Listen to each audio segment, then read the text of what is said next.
Evangelho conforme escrito por Lucas, capítulo 4.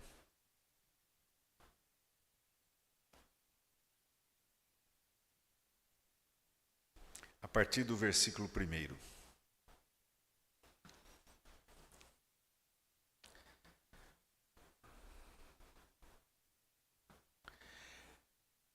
Jesus, cheio do Espírito Santo, voltou do Jordão e foi guiado pelo mesmo Espírito no deserto durante 40 dias, sendo tentado pelo diabo. Nada comeu naqueles dias, ao fim dos quais teve fome. Então o diabo disse a Jesus: Se você é filho de Deus, manda que esta pedra se transforme em pão. Mas Jesus lhe respondeu: Está escrito, o ser humano não viverá só de pão. Então o diabo o levou para um lugar mais alto e num instante lhe mostrou todos os reinos do mundo e disse: Eu lhe darei todo este poder e a glória destes reinos, porque isso me foi entregue e posso dar a quem eu quiser. Portanto, se você me adorar, tudo isso será seu. Mas Jesus respondeu: Está escrito, adore o Senhor seu Deus e preste culto somente a Ele. Então o diabo levou Jesus a Jerusalém, colocou-o sobre o pináculo do templo e disse: Se você é o Filho de Deus, jogue-se daqui para baixo, porque está escrito: Aos seus anjos ele dará ordens a seu respeito, para que o guardem, e eles o sustentarão nas suas mãos, para que você não tropece em alguma pedra. Jesus respondeu ao diabo: Também foi dito, não ponha à prova o Senhor seu Deus. Tendo concluído todas as tentações, o diabo afastou-se de Jesus até o momento oportuno. Senhor, sempre que estamos diante da Tua palavra, nós nos colocamos aos Teus pés e clamamos: ensina-nos, Senhor. Ensina-nos pelo poder do Teu Espírito. Que a Tua palavra fique clara à nossa mente e seja gravada pelo Teu Espírito em nosso coração. E que pelo poder do Teu Espírito possamos, em nome de Jesus, praticá-la dia a dia. É a nossa oração, Senhor, confiada nos méritos de Jesus. Amém.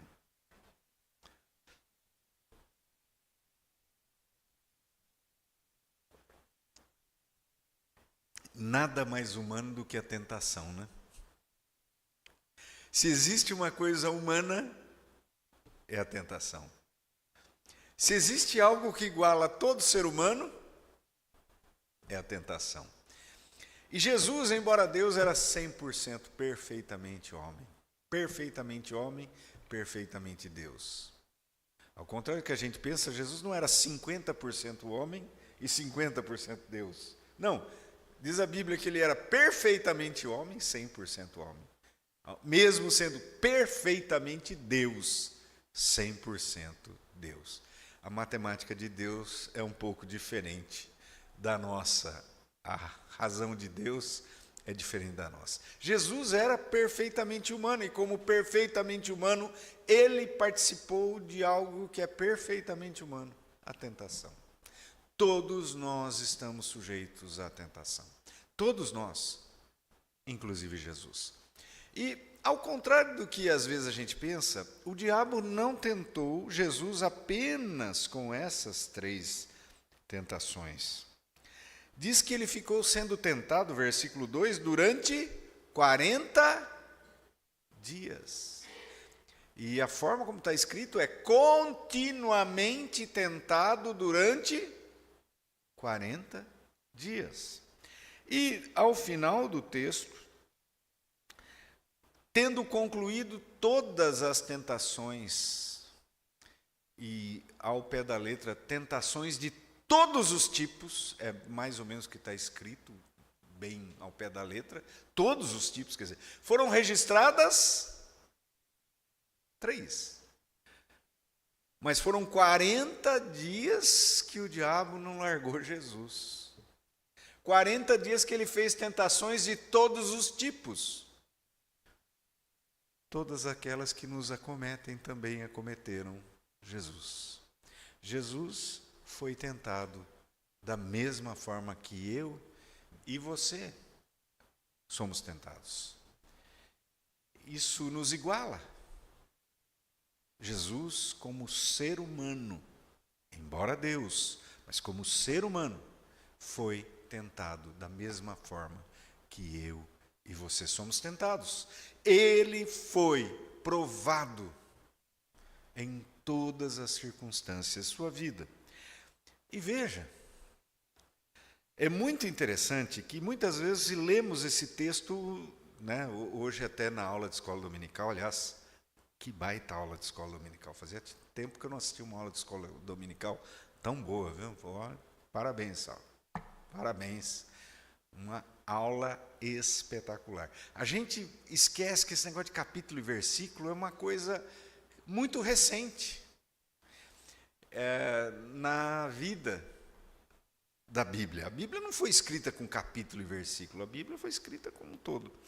E às vezes a gente esquece de entender tudo que está ao redor de um texto que lemos. Se você voltar um pouquinho para trás, você vai ver que logo anterior a esse texto vem uma genealogia. E é uma genealogia sui generis. É a única genealogia da Bíblia de trás para frente. Ok? Toda genealogia é fulano e tal, gerou ciclano, que viveu tantos anos, gerou ciclano. Todas as genealogias da Bíblia são assim. Não. A genealogia de Gênesis 3, de Lucas 3, é uma genealogia ao contrário. Começa em Jesus e vai terminar onde? Adão, filho de Deus. Por que Lucas resolve fazer o registro da genealogia ao contrário? Não é o comum na genealogia bíblica. Por quê? Porque quem é o Adão? O Adão é aquele que foi tentado no paraíso e sucumbiu. Ele quer fazer um contraponto entre Adão e Jesus. Adão tentado no paraíso, tendo todas as árvores para comer, com a vedação de apenas uma. Sucumbiu. Jesus no deserto sem comer nada, mesmo tentado a transformar pedras em pães, resistiu. Então, a intenção de Lucas é fazer esse claro contraponto entre o Adão e Jesus. Jesus é da linhagem de Adão, claro, sendo humano, embora Deus. Ele é da linhagem de Adão, mas, ao contrário de Adão, é aquele que resiste à tentação, mesmo em condições extremamente mais adversas do que o próprio Adão. Então, a tentação de Jesus é construída pelo Espírito Santo através de Lucas para nos mostrar esse contraponto entre Adão e Jesus. Tem mais uma coisa interessante. É que anteriormente à tentação nós temos o batismo de Jesus, que Lucas inverte na ordem cronológica. Por quê? Por que ele inverte na ordem cronológica? Já que João Batista, segundo a narrativa de Lucas, já havia sido preso. Aí depois vem o batismo de Jesus, óbvio. Ele não colocou na ordem cronológica, já que João Batista foi quem batizou Jesus. Lucas não usa a ordem cronológica, ele inverte a ordem cronológica. Por quê? Porque qual é a grande afirmação do batismo de Jesus? E como bem explorado pelo Saulo hoje, na aula inclusive, é uma declaração para Jesus: tu és meu filho. O que acontece na tentação? O que Satanás vai dizer para Jesus? Se tu és filho de Deus, Ele tinha ouvido a voz, e Lucas quer que fique fresquinho na mente da gente, que ele tinha ouvido a voz do Pai dizendo: tu és meu filho. E agora o diabo vem lá e diz: se tu és filho,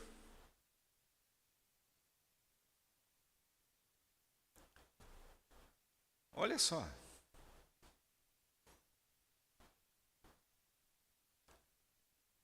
O diabo vai questionar a própria filiação eterna de Jesus ao Pai,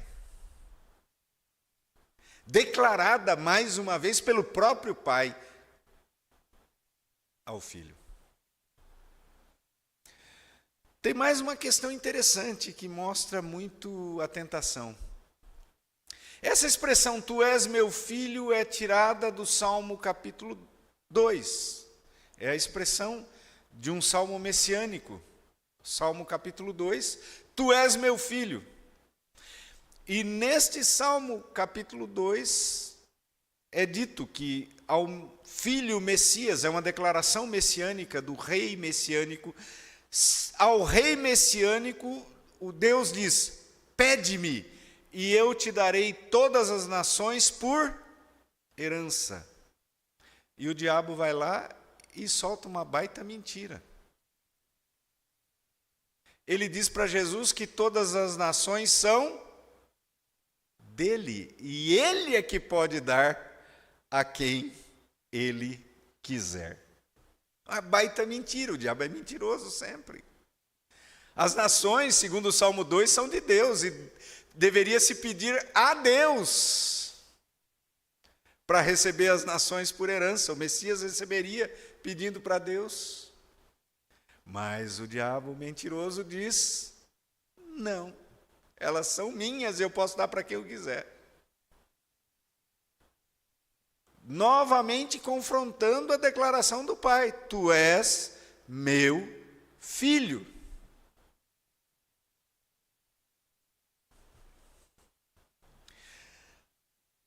Toda a narrativa é construída para mostrar como o diabo vai confrontar Jesus naquilo que Deus havia lhe dito no batismo: tu és meu filho. Tu és meu filho.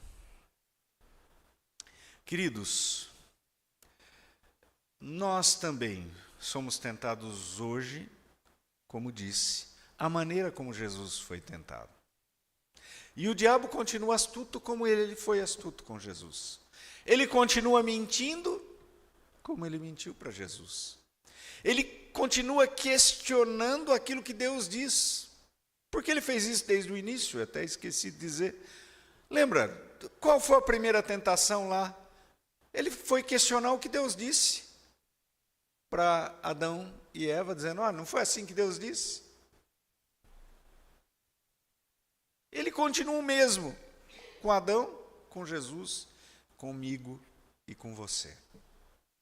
Mentiroso, questionando as bases de nossas convicções, questionando as bases daquilo que temos aprendido com Deus, para que nós pequemos. Diante dessa situação, Jesus estava exposto a isso, assim como Adão esteve. Nós estamos expostos a isso diariamente. Como nós podemos enfrentar a tentação? Como podemos, você e eu, ver na graça de Deus estabelecida em Jesus, fazendo com que Jesus vencesse, como nós também podemos vencer? Como, assim como Jesus, podemos vencer em meio à tentação? Em primeiro lugar, o texto nos diz que para ser vitorioso na tentação é necessário ser cheio do Espírito. Jesus, cheio do Espírito Santo, foi para o deserto. A plenitude do Espírito Santo é algo que todo cristão deve ser buscado. Aliás, o apóstolo Paulo dá essa ordem lá em Efésios capítulo 5. Enchei-vos do Espírito. É uma ordem, é mandamento de Deus para nós. Mas não apenas é ordem e mandamento de Deus, como na narrativa é demonstrado como isso é importante. Jesus, cheio do Espírito Santo e conduzido pelo Espírito, foi para o deserto enfrentar a tentação. Queridos, nós temos que ser cheios do Espírito Santo. Agora, pergunta para mim, como é que a gente pode ser cheio do Espírito Santo? Eu creio que já falei aqui, mas vou repetir, não tem problema. Nem lembro se eu falei já no culto da manhã ou no culto da noite, mas já falei sobre isso aqui, né? Posso falar de novo? Pode, né? Então tá bom. Diz Paulo lá aos Filipenses, eu vou repetir, né, quando ele repete várias vezes, alegrai-vos no Senhor. Eu vou dizer mais uma vez, e é bom que eu diga mais uma vez, né? Ou como alguém disse do encontro ontem, né? Quando a gente vai falar sobre casamento e tal, é sempre mais do mesmo, mas é mais do mesmo que a gente precisa, né? Então vamos lá, mais do mesmo, mas é o que a gente precisa. As Escrituras, especialmente Lucas, nos ensinam sobre a plenitude do Espírito. E é por isso também que está muito próximo a esse texto o batismo de Jesus. Lucas vai estabelecer uma coisa importante no capítulo 3, quando ele narra o batismo de Jesus. Ele diz aqui no versículo de número 21 e 22. Ao ser todo o povo batizado, Jesus também foi batizado. E aconteceu que, enquanto ele orava,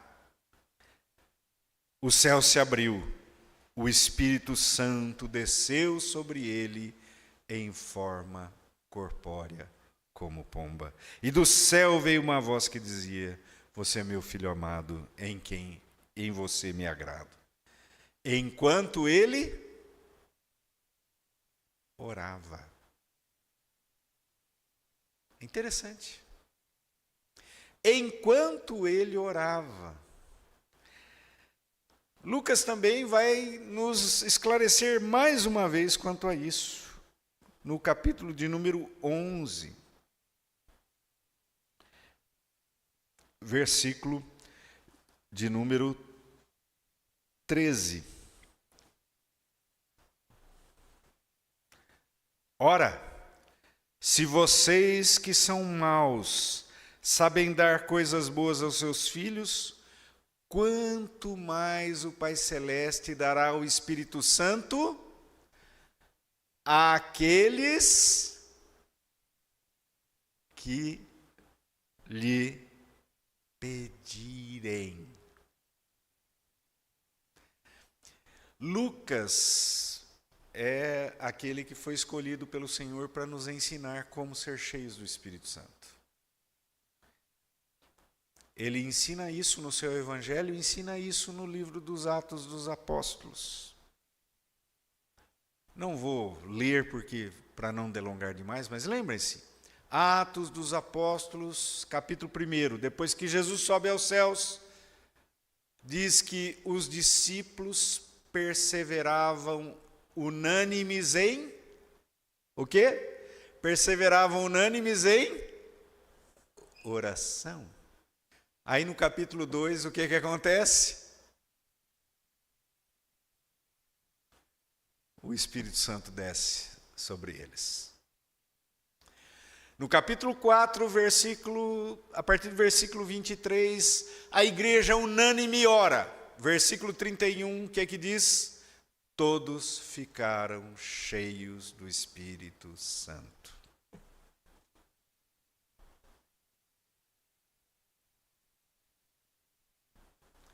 Queridos, para ser cheio do Espírito Santo, está dizendo Lucas para nós, o Espírito Santo através de Lucas para nós, nós precisamos o quê? Perseverar em quê? Oração. Oração.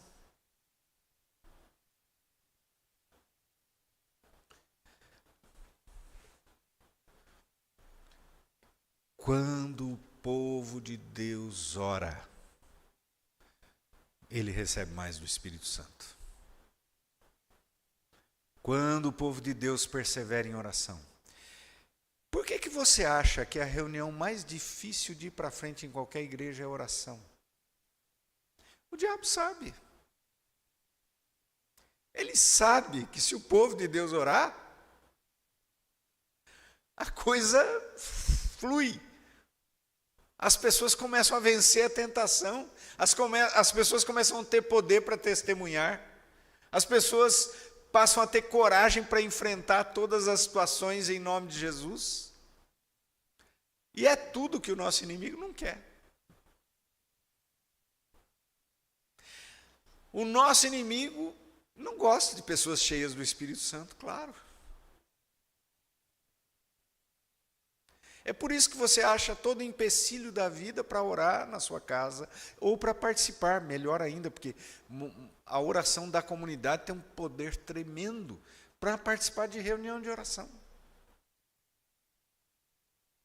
Não sei aqui. Na minha igreja, olha, a gente tem que ser perseverante.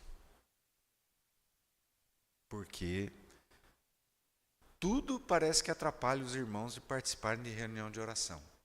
Se bota cedo, porque é muito cedo. Se bota tarde, porque é muito tarde.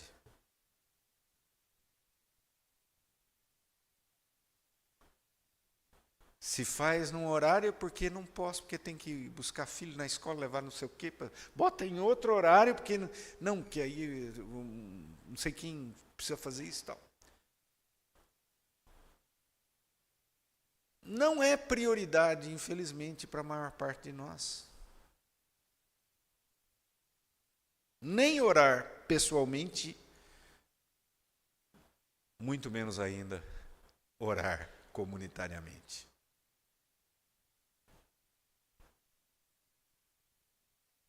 Eu faça chuva, faça sol, nos dias que estou em Descalvado, 7 horas da manhã eu estou na igreja. Vá gente, não vá gente orar, eu estou. Os homens da igreja começaram o relógio de oração. 24 horas por dia, alguém posta no grupo dos homens uma oração, a cada hora.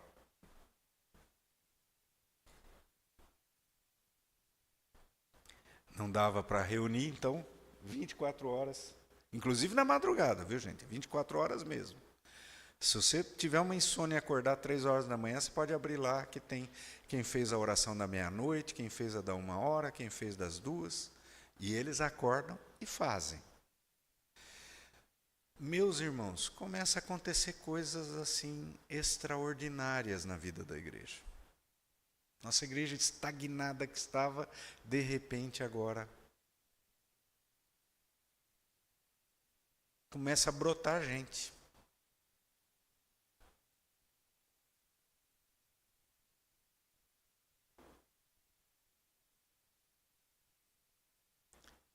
Simplesmente porque decide-se que a gente quer mais do Espírito Santo.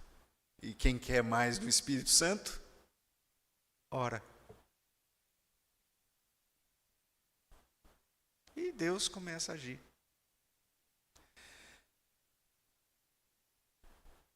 Tem uma família que está na igreja porque eles passaram em frente na hora em que o grupo de louvor estava ensaiando após a escola dominical para cantar à noite. E o bebê começou a agitar e apontava para entrar para a igreja. E eles entraram e nunca mais saíram.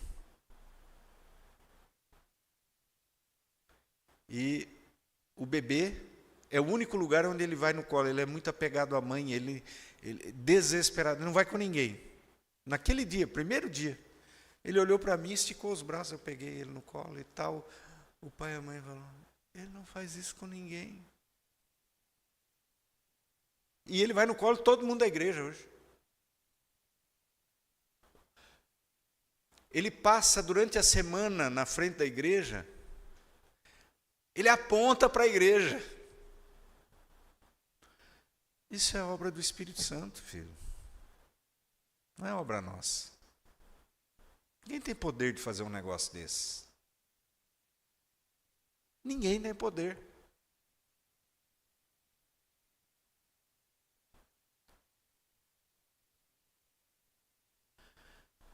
Mas a gente fica tateando e não quer, parece, não quer pagar o preço.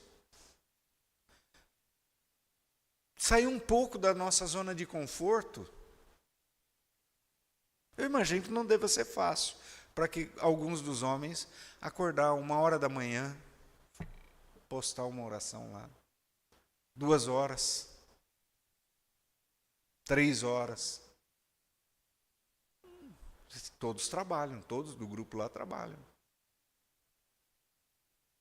Não tem nenhum desempregado entre eles. Mas Deus tocou no coração e eles resolveram pagar esse preço. As coisas começam a acontecer.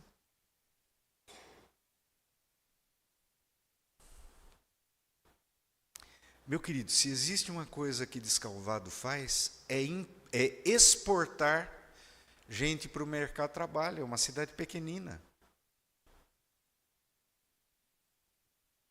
Nós tivemos, no final desse ano, a volta para Descalvado, não desempregados,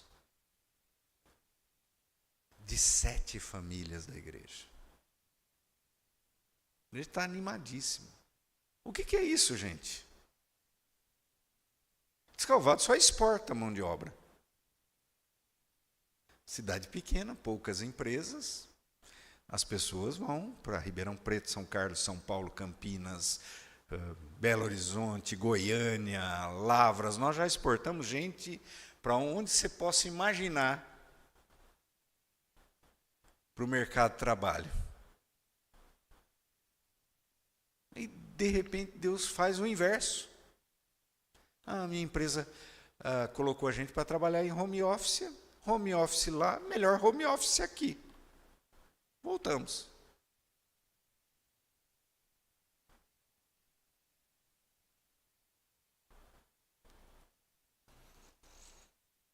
E desse jeito. Deus faz a obra. Nós podemos resistir à tentação cheios do Espírito Santo. Agora, para isso, orar. Orar, orar, orar, orar. Orar pessoalmente, orar comunitariamente, orar, orar, orar, orar pela internet, não importa, orar, orar, orar, orar. Em segundo lugar, o texto nos ensina que para resistirmos à tentação, é necessário que tenhamos muito clara qual é a nossa identidade. Nós somos filhos de Deus. Veja, a identidade de Jesus é questionada pelo diabo nesse texto várias vezes. Se você é filho de Deus. E ele não aceita esse questionamento. Porque ele tinha ouvido a voz do Pai que dizia: Tu és meu filho.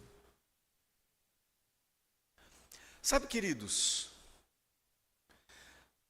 as Escrituras o tempo todo nos dizem, Paulo diz em 2 lugares, tanto em Romanos quanto em Gálatas, que o Espírito de Deus fala, testemunha com o nosso Espírito, dizendo a nós que somos o quê? Filhos de Deus. O que está acontecendo? O que está acontecendo é que faltam para nós cotonetes espirituais para abrir o nosso ouvido. E ouvirmos o testemunho do Espírito Santo, assim como Jesus ouviu a voz do Pai que dizia: Tu és meu filho. Nós ocupamos a nossa mente com muita coisa. Nós ouvimos vozes demais.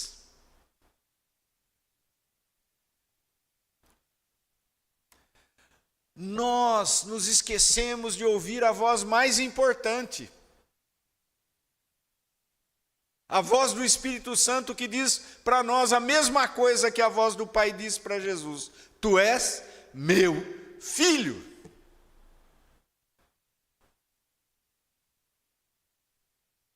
Você e eu estamos expostos a muita mídia.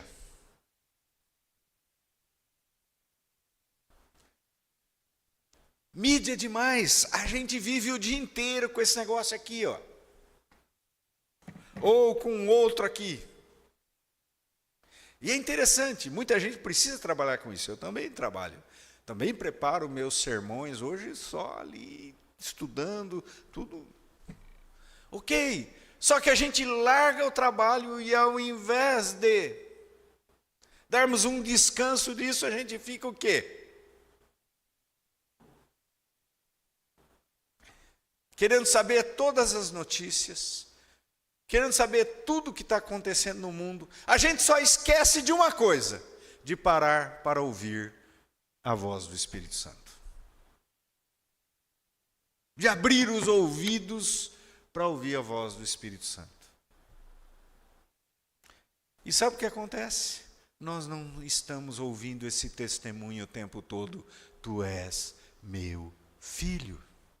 É o testemunho contínuo do Espírito dentro do nosso coração, dentro do nosso espírito. Ele fica testemunhando, diz Jesus, o tempo todo para o nosso espírito que nós somos filhos de Deus. E a gente não ouve esse negócio. Nós nos tornamos pessoas presas aos desejos, porque nós somos atiçados aos desejos, por aquilo que vemos e ouvimos. E vemos e ouvimos demais.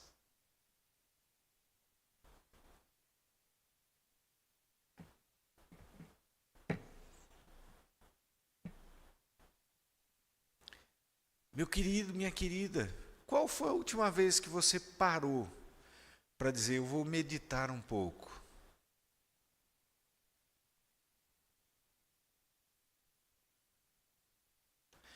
Vou ficar um pouco sem abrir aqui e pensar, orar, ouvir as Escrituras, ter um tempo para ouvir a voz do Espírito. Qual foi a última vez que você fez isso?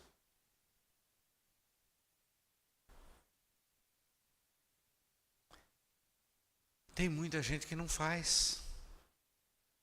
O modo de vida moderno cobra da gente isso. E no tempo que a gente poderia fazer, a gente não faz. Sabe por que nossa geração é uma geração cansada? E eu já estou mais velho, tá? Eu estou cansado mesmo porque eu já estou começando a... Né? Eu já estou na terceira idade, né? Então, a gente fica um pouco mais cansado mesmo, né? Mas, o Alexandre está rindo, né? Você chega lá, meu filho, você chega lá, tá? Você chega lá, meu filho. Tudo bem, mas eu vejo jovens que ficam o dia inteiro dizendo a mesma coisa. Estou cansado. É uma geração do cansaço. Os jovens estão rindo. Você fica falando isso? Estou cansado? Não? Oh, glória.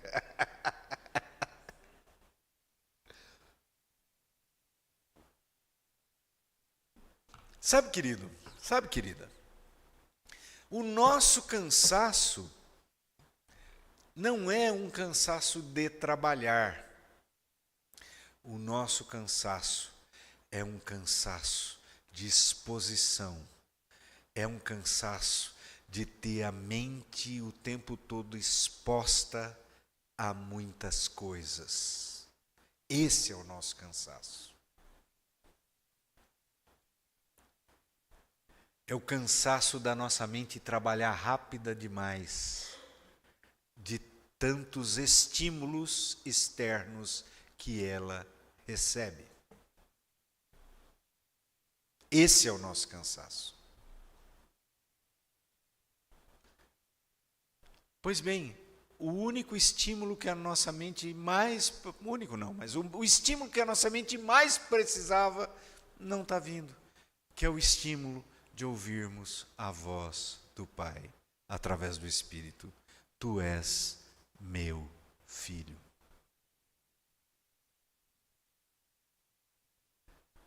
Qual foi a última vez que você pensou nisso?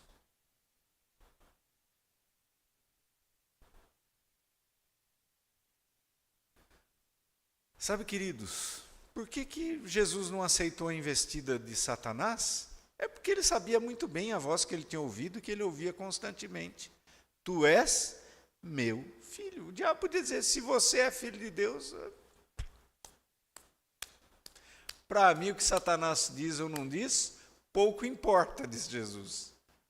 O que importa é o que Deus me diz. O que o meu Pai me diz. Eu sou filho dele. Ponto. Ouvir a voz de Deus é algo que a gente precisa gastar tempo. Meu querido, tire um tempo todo dia para meditar. Tire um tempo para aquietar o coração.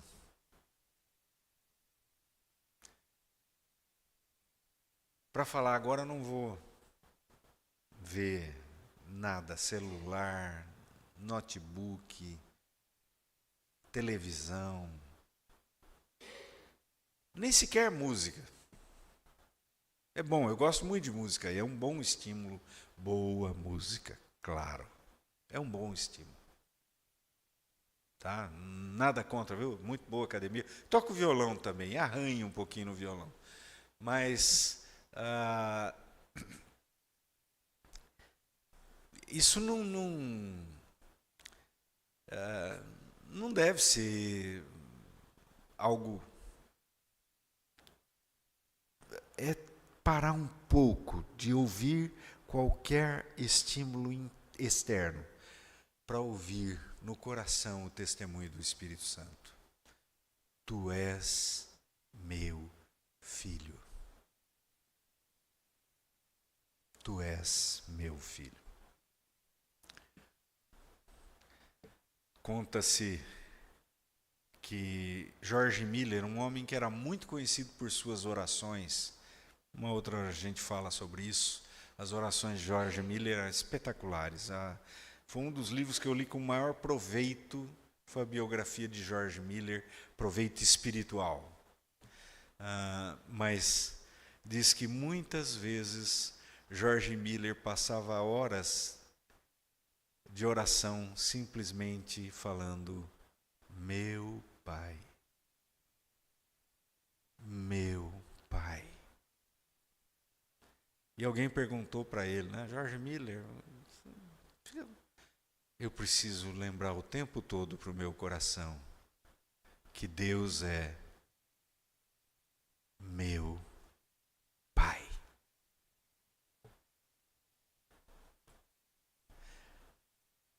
Queridos, ter essa consciência nos fortalece para enfrentarmos a tentação. Mas, em último lugar, eu gostaria de dizer que conhecer profundamente a palavra de Deus e interpretá-la corretamente é fundamental para enfrentarmos a tentação.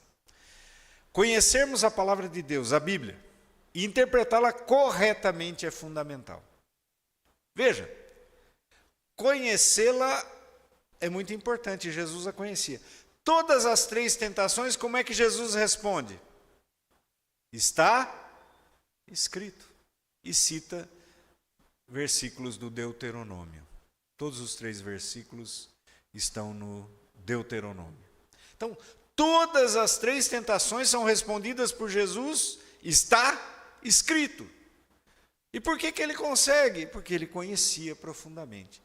Mas veja, não basta apenas conhecer profundamente. É preciso interpretá-la corretamente. pastor que eu tive o privilégio de conhecer e conversar com ele várias vezes, já falecido, reverendo Júlio Andrade Ferreira. Chegou a conhecer, Mateus? Conheceu. O velhinho era demais. E uma vez ele disse que a gente precisa... O Edson, tenho certeza, conheceu, porque no tempo que a gente estava lá, ele ainda estava bem, com boa saúde ainda, né?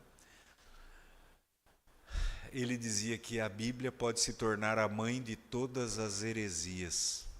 É interessante, né? Todas as igrejas hereges, os movimentos hereges citam a Bíblia, né? Satanás também citou a Bíblia aqui. Satanás citou a Bíblia para Jesus. E, para escândalo de muitos, lá em São Paulo, aqui eu não sei se tem esse costume, né? Você entra em muitas casas, tem uma Bíblia aberta assim. E qual é o texto que normalmente essa Bíblia está aberta? No Salmo 91. Não sei. Aqui é o costume também, lá em São Paulo é muito costume. Gente que não é crente, nada. Você chega às vezes na casa de gente, nem é crente, tem lá a Bíblia aberta, Salmo 91. Qual o texto que Satanás usa? Salmo 91. E uma vez eu perguntei para uma pessoa, coitado, acho que eu acabei com a fé dele, né? Por que você deixa uma Bíblia aberta, um Salmo 91? Não, porque o Salmo 91 espanta Satanás. Aí eu falei, então, rapaz, deixa eu dizer, eu acabei com a fé. Eu acho que eu fui um pouco cruel até com ele, né? Eu falei, então, você sabe que em Lucas capítulo 4, né, na tentação de Jesus, Satanás cita o Salmo 91 para Jesus. Ele, meu Deus, pastor, que é isso? Eu falei, é. Gente, Satanás usa a Bíblia também para nos desviar do caminho. É por isso que é preciso não apenas conhecer as Escrituras, mas saber interpretá-las corretamente. É por isso que nós damos tanta importância a isso. É por isso que nós aprendemos grego e hebraico no seminário. É por isso que a gente aprendeu exegese, hermenêutica.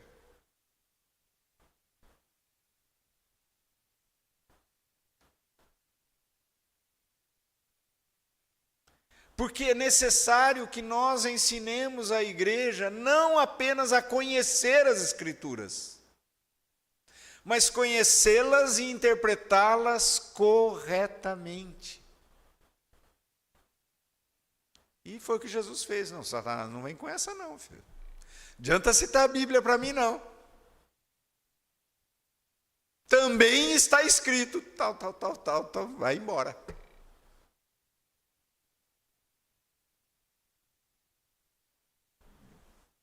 Vai embora. Nós precisamos interpretar corretamente. Por que tem escola dominical?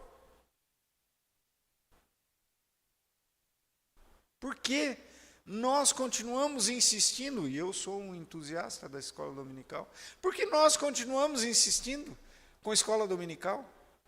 Muita gente vem e diz, esse é um negócio ultrapassado, faz só culto, tá bom.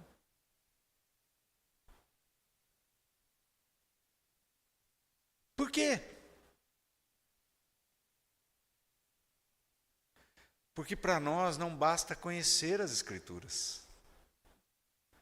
É necessário que nós as interpretemos corretamente.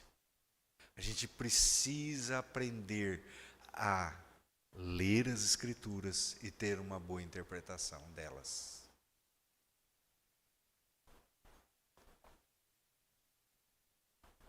Meu querido, minha querida, nós precisamos conhecer profundamente as Escrituras.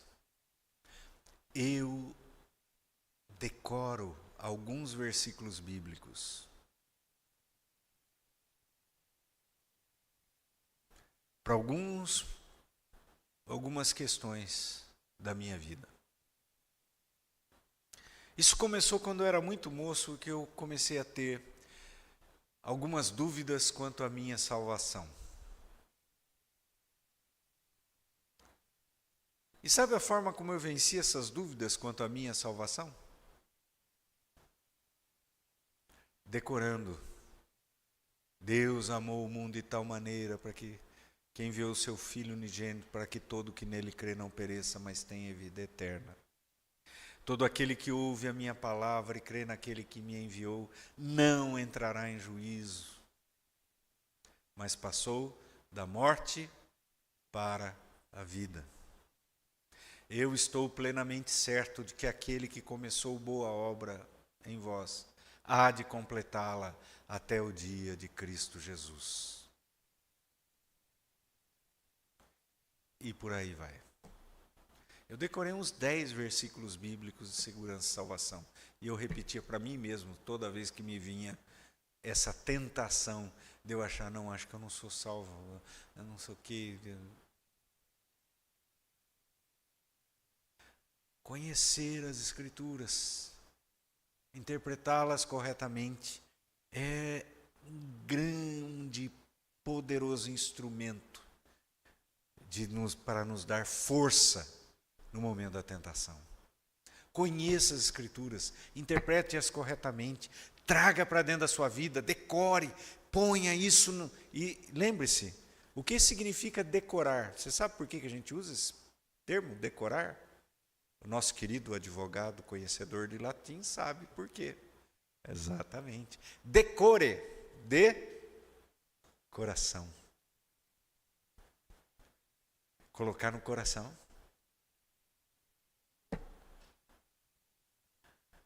Faça isso. Conheça as Escrituras, decore as Escrituras, bote no coração. Enfrente as tentações com elas.